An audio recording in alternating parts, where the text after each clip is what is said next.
Limões dentro de uma vasilha.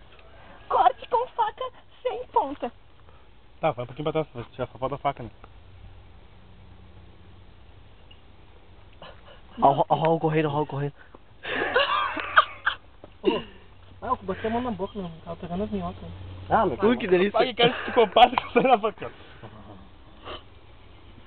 Adicione Cara de psicopata? 2 limões na vasilha.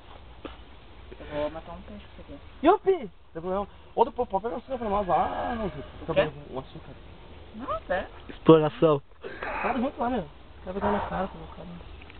De perto. Close. Eu não tô usado a cabeça. Close.